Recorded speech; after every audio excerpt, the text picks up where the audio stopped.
Welcome to Rebecca Sounds Reveille. I am delighted to bring back a guest who just wowed the audience and is going to do it again. Anthony Anthem Williams. He is a dreamer, a poet, a rapper. He hosted the Delivery Brothers podcast, which just took off. And now he's doing something even more incredible. He just dropped a song that his single he's going to tell us a little bit about Thinking of the Top. With us today and help me welcome back Anthony Anthem Williams. I am delighted to have you. So thank you for having me. So Oh, it's been a long time. it's been a long time, but I got to tell you, every time that we talk, it seems like yesterday. And you Indeed. always have really very profound things that you share in our conversations and when you are doing things with others, and I am just really excited. We got to catch up a little bit. So for the audience who has seen some of the other episodes with you and when you were hosting Delivery Brothers, tell me how you went from Delivery Brothers to what you're doing now. So after some time, had to do some transition periods. A lot of it was just personal things. There were some health issues. There were some other just life things going on. I mean, that's what happens in life. You go through obstacles. I mean, It's me, and to be quite honest though, adversity is nothing new to me. I mean, I've dealt with it my whole life.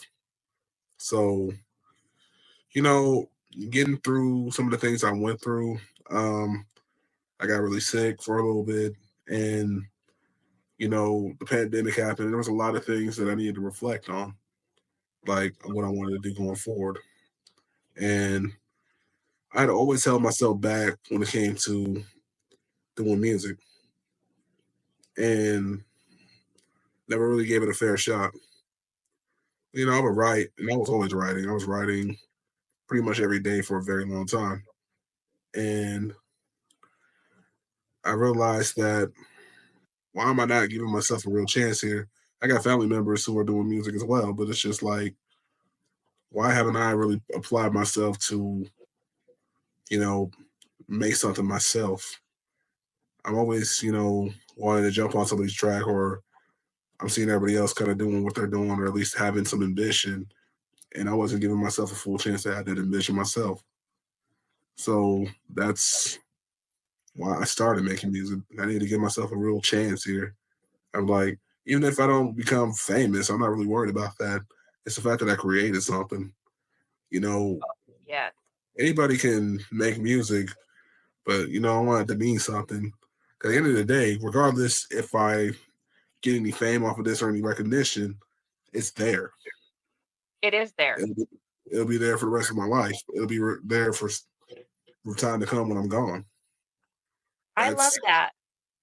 yeah, I love that. And we go back so many years. And I man. will tell this to you over and over again.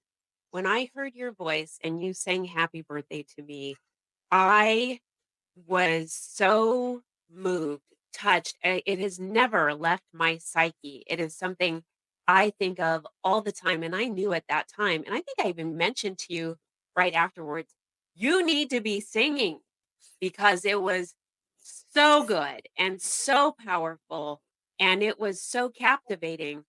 And then I started hearing and seeing what you were doing in some other arenas. And I just went, this is fantastic. This is absolutely awesome. What is just the biggest question, probably for me and audience members, when did you say, yes, I feel like now is the time. I know that I'm good and I've got to get my voice out there, my creativity out there so that I can make those impressions and have those things. It's never been for you about what am I going to get out of this? Oh, I want to get this. It is always been the things that you can do to help other people, which is another one of the things that we share. I mean, to be quite honest, it took a lot of self reflection. I went to therapy because mental health is mental wealth, and Yes. that's always been important to me. So, you know, I think that pandemic, and this is going back, I mean, I think that was the time for everybody to take a hard look at themselves, the relationships with themselves and other people. I had to do the same thing, just like everybody else did in that time. We couldn't go nowhere. So there you True. were with yourself. Maybe if you had somebody, you were there with them too. So in this case, it was just me. I So Me too.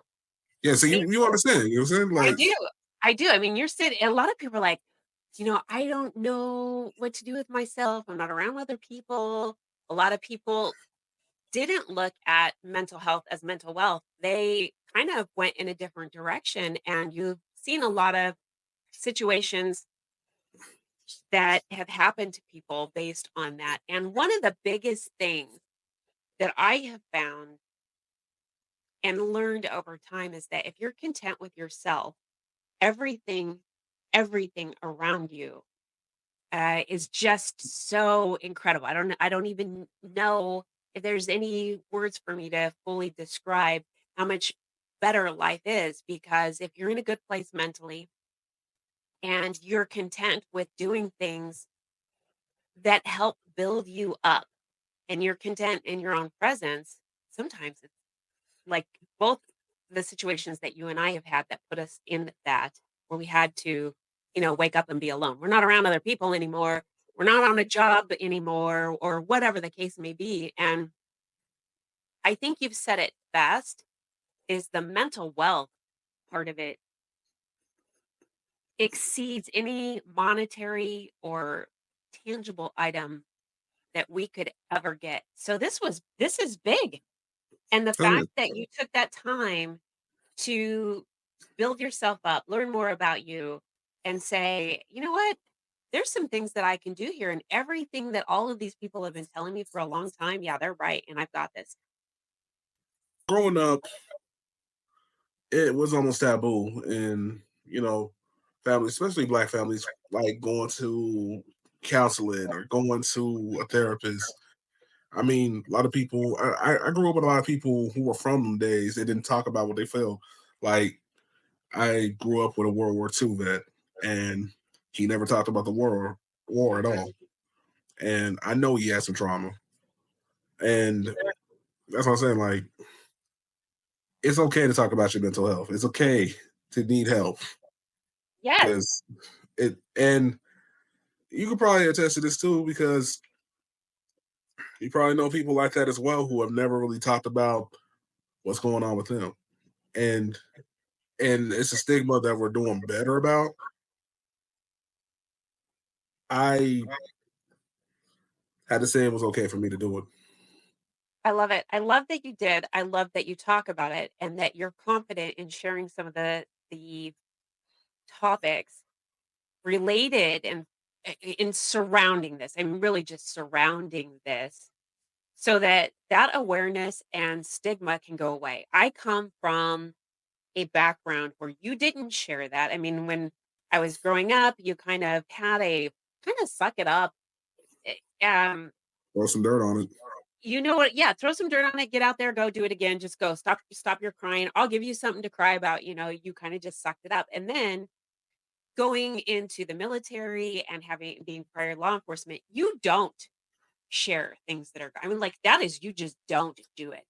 And now there are programs that are available, and there's a lot of different agencies and organizations that are coming on board to help people in fields that, especially that are professions that would never share it. In trauma oriented professions, it might be EMT or fire department or the hospital, whatever the case may be. Because they need it for sure. Yes, but there's also cultures too that, Mhm. like you said, you come from an area that you don't talk about these things. And then you have generations. And so all of those things, if you I mean, like, if you pile that on, that's a lot of stress for a lot of people that are not sharing and getting mental wealth from their mental Generational health. traumas. Yes. It's generational traumas. Like this can go all the way. We can get into a historical situation about that, but like it all lies with generational trauma and people not taking care of it or never had the option to take care of it. True. So now that we're in a newer age where people are more understanding, it's okay.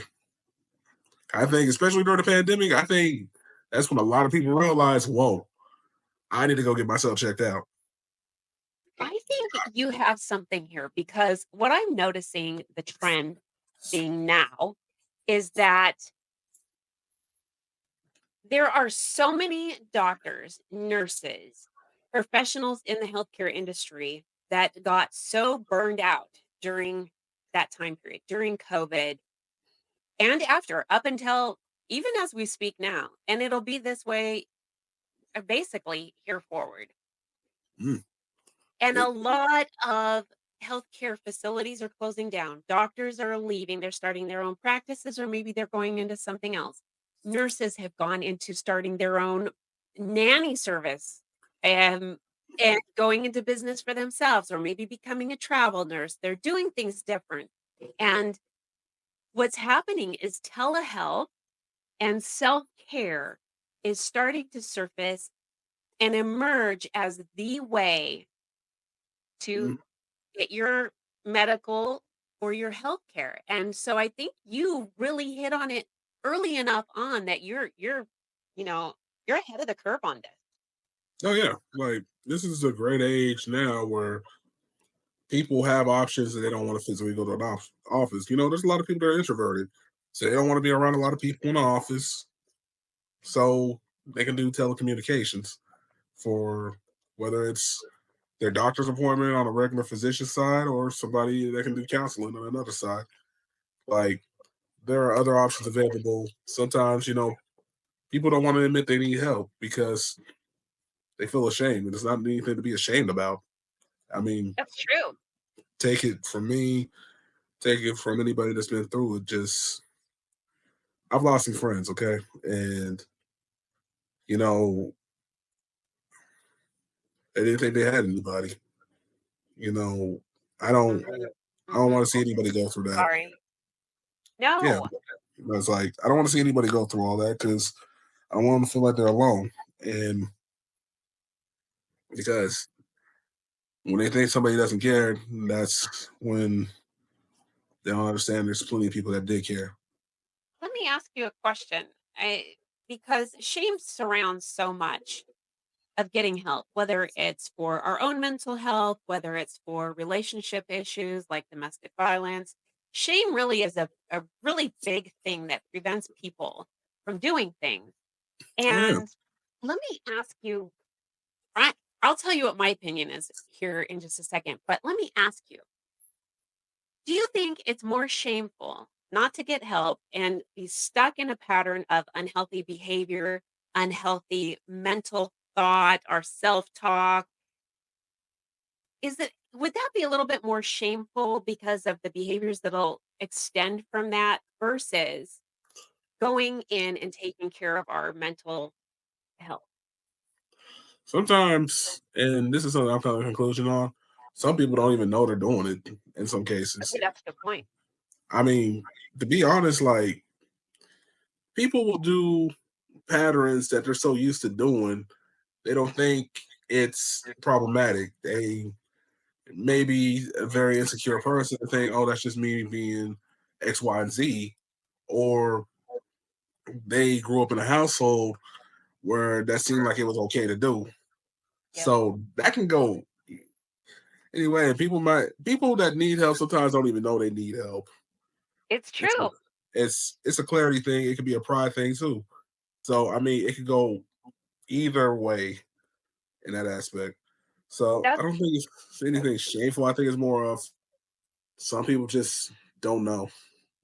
I love that you've said that because for those who are watching, for those who are listening, no matter where you fit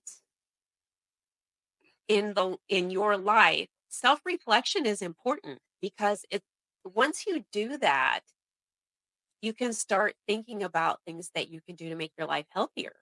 And when we had the isolation during COVID or for people who've lost jobs or whatever the case may be, once we find ourselves alone, it's we're in our own head. We and all of that busyness from other people talking and doing things allows us to reflect. And sometimes we choose not to.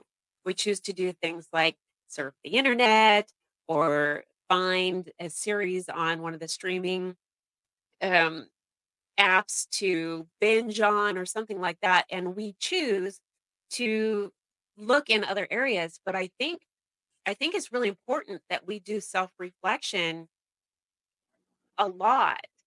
Mm. And I don't wanna say I would personally say, like, daily. We should be reflecting daily. It helps us with our goals and other things.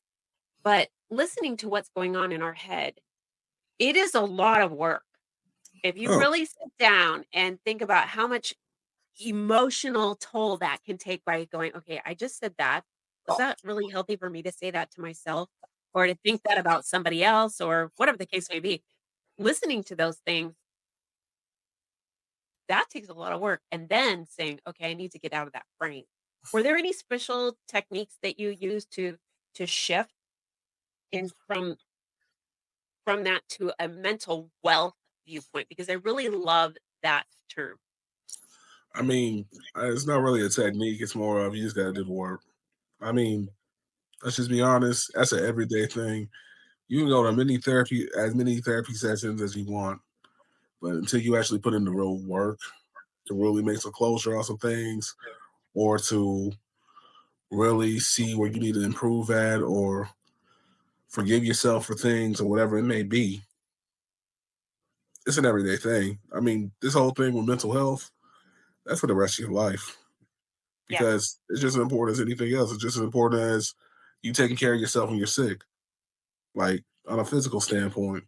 Same thing when you're going through a mental health thing. It's every day because, like for instance, if you supply yourself with a bunch of junk food, you're going to end up unhealthy, right? that's true. Same thing with your mental health. If you place yourself in a situation where you're taking in a bunch of junk, aka baggage or anything else you want to call it, and you're not taking care of the fact that maybe it's time to exercise some of these demons you got, That's right. That's then right. And invisible injuries. that's what I'm saying. Like it, I wouldn't even say it's a technique. It's just it's more of just having a conversation about it. It's more of checking in with yourself, checking yourself on a few things too. Like every day isn't perfect, and I've learned from my uncle, my late uncle, and he told me this: you're gonna make mistakes, but they can be beautiful mistakes. That's the honest truth. It's true. When So we make a mistake, there can be growth in the exactly, reflection. So that's the beauty in the mistake. I love that you're sharing that because it's making me think about how often we would talk to a friend in a loving way and say, "You don't need to have that hanging over your head." That was in the past, and we have a way of helping someone through different situations and encouraging them to move forward. And it when you were talking about that, it was allowing me to visualize if I were in my head and I were having a conversation with myself on something that I was going through, what would I say to myself if that was my friend, as a friend? And I think we don't do that. I think oftentimes we are our own worst critic and think Mhm. about the different things that hang us up and then you know, kind of badger ourselves over those things instead of talking to ourselves like a friend and encouraging that part of us to say, "It's all right. Get up, dust it off. Let's do these things together and here's some things that we can do." What just like you were talking to a friend. It's pride is the number one killer of anybody. Let's just be I honest on that one. Okay, I like that you're saying that because something that I have found recently is that there is a term that seems to be the big buzz. And I'm not saying that there isn't people that have this particular trait or disorder or whatever you want to call it, but the term has taken on just this huge thing, and it's narcissism. And that goes back to ego. And there are some people that do think about their I mean, that if you go back into psychology, that you have ego, super ego. There's all these things. So that is something everybody, it's just kind of wired in us. But putting a label on something because it is a term that is relatable to our ego is very, very different from us being prideful and that just being it. So I like that you're bringing that up because the minute someone hears, okay, somebody's prideful or ego, they're off into this big buzzword. And I just want to point out that that is not that is not always the case, and we really need to be Mm. careful in these labels when someone's saying something because It could be a mask. it can be a mask. And not only that, but if someone hears that label, if I were to say somebody, "Oh, you're this," sometimes that label will stick Hmm. and they'll think, "Oh, I am that." And then they don't start reflecting on things to do to be healthy. They think, "Well, this is what I am and this is what I've got." And um so I like what you're talking about pride as being the root of a lot of things. I think that that's an important thing to Hmm. share because that separates labels and really talks about the things within ourselves. People at the end of the day, we sometimes we care so much about an outside opinion so much we get so lost in not understand what really matters, and that's what we think. And I'm saying this as somebody who had to learn that in the recent times. Like you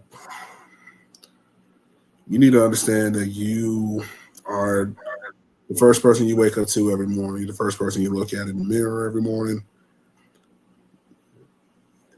You don't have to be perfection. And also, at the end of the day, your opinion is what matters the most. That's right. That's right. That's that's the truth. Like I worried so much about other people's opinions for so long that I lost myself. And when you lose yourself, you're pretty much on autopilot. That's true. And That is true. and there's nothing great about autopilot. It's literally like being the Walking Dead at that Yeah, point. you can't really embrace things, enjoy life, and fully appreciate the things that God has made you to be, the gifts that you have, the talents that you have, especially when we're trying to do things for other people. The one thing I think that's a huge challenge for so many is that we do conform to other people's thoughts and all of these things. And if for some reason there's a difference in some opinion, people walk away. They shut down the person, they disassociate with them, and we forget that when we were kids, we used to all play in the sandbox. We didn't have the barriers then that we do now and that society has placed. Well, if you like the color blue, I or red or whatever, okay, that's not my favorite color, so I'm not going to Mhm. talk to you. The thing is being true to us is also allowing people to be true to themselves and us all still having an ability to embrace people as people. And I think that that's so important. And maybe we're just, quite a ways away from that, but the basics of what you're talking about is starting with ourselves. And I think that that is essential. And you've done that and you've created a fantastic new single that you just dropped. Share with me a little bit about that. This kind of goes back to everything. I like literally the lyrics are basically I used to always think about just how much I'm on the bottom and never thought anything highly about myself or thought higher than what I could be. That's literally what thinking of the top is about. Like focusing on the fact that I can be something better than what I'm thinking, put my mindset in a better place. And this song ain't just for me, it's for people who are like me. Like, you know, I was told I couldn't for so long, or I need to be in the background, or whatever it may be. I mean, it is what it No, is. That was a long time ago. I don't hold that against any of those parties, but I'm stubborn. So if somebody tells me I can't do something, it makes me want to prove them wrong. Not for them, for me. I I've love always that been like because that. you're not allowing people. I don't mean to interrupt you. You're not allowing people to put limitations on you. You know, I was told even in high school that I couldn't do a lot of things by teachers. Not okay. Yeah, that's what I'm saying. Like, but I proved them wrong. Heck, I was told I couldn't go to Japan, and I got into an exchange student program, and I went. I I love was it. told I couldn't go to Germany.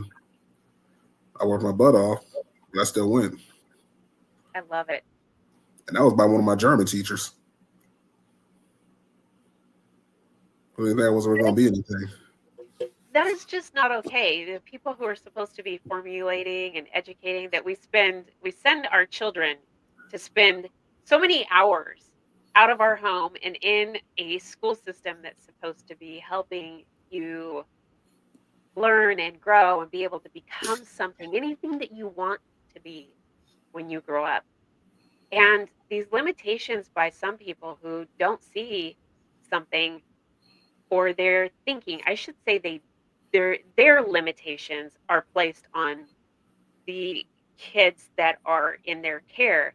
And unfortunately, that's really sad because if they look beyond what's going on right in front of them and realize that that person comes from somewhere, that's the behavior that they're seeing, or the quietness, or whatever the case may be, is based on the experience from where they came from at home or whatever environment they're currently in. And that is quite limiting for someone, instead of saying, you know what, this child is being quiet because they had some trauma at home, instead of helping them be able to, you know, grow from a situation. And oftentimes you see that this is really unfortunate because this is one of the programs that gets cut from schools all the time, and that is, you usually see that when it comes to being on the playing field, you know, in the athletic program or a Mm, sports program, and they cut that all the time. That's one of the um, you know, funding areas that is just not on the table. And I really think that those limitations being placed on other people based on, you know, whatever they're projecting their own. I really shouldn't go into too much on that right now because um, I really want to talk about your single and how important this is going to be to I have got those who are listening be able to understand the depth of this and apply it to their own life, because that's what you have always done with the things that you do, and Mhm. what you have come up with both physically and mentally has allowed you to have this profound insight that you share with other people, and it is life changing, and I thank you for that, and I'm really excited for others to be able to be a part of your single and all of the journey that you have coming forward, because from this, I mean, all of the things that you're doing is just pushing you to the top, all the way to the top, and I am Work loving in it. progress. It's a work in progress. I know it. So we're going to Mhm. have you back on the show, and we'll be talking about some more things. But if somebody wants to get a copy and drop that single into their player so that they can get inspired and start, you know, It's going to thinking be on about all some of the streaming services. all All streaming streaming services. services. Yep. Apple Music, Spotify, Amazon Music. Like, you can go down the list. YouTube Music. It's on everything. I absolutely love it. Yeah. Tell them the title. Thinking of the Top by yours truly, Anthony Anthem, and Love Drums and Soul is producer on that one. So yes, it's out right now. A couple other singles out there too. A person that I've never known with me and producer Alex Zero. Go check out the singles. You can find them on any streaming platform. Anthony Anthem. That's how you're gonna find me. Yes, this mug right here. You'll see this face. I love it. And your encouraging people to get on board with YouTube, Facebook, That's correct. all of the social media, yes, to connect with you. Yes. Connect with me. You can find me at Anthony Anthem or Anthony Anthem Williams. You'll find me on there. Anthony Anthem 816 on TikTok. So I love it. Thank you so much for spending some time with me and the audience today. I always value our conversations. There's so much. We're going to have you back on okay. the show here pretty soon again. You'll be making regular appearances and you'll have so much more insight and things that people can use right from the time they start hearing this. And seeing this, they're going to be able to start having light bulbs go off and they can make changes right now. And that's always been your goal and mine. And I love it. And I just love you, Anthony. Love you too. And I want to thank all of you for tuning in to another episode of Rebecca Sounds Reveille. You got to go and get a copy. Got to download this and start. You're gonna love. Right on iTunes, go download us. You know Yes, what? We can use go a little bit download it. of downloads. So That's right, please. because you're gonna feel it, and sometimes we start with, getting the vibe going, but really, after you start doing that and you start hearing a few times, really start taking those lyrics in, take them in. Thanks for tuning in. Thank you, Anthony, and we look forward to seeing you again soon. Sounds good. Thank you.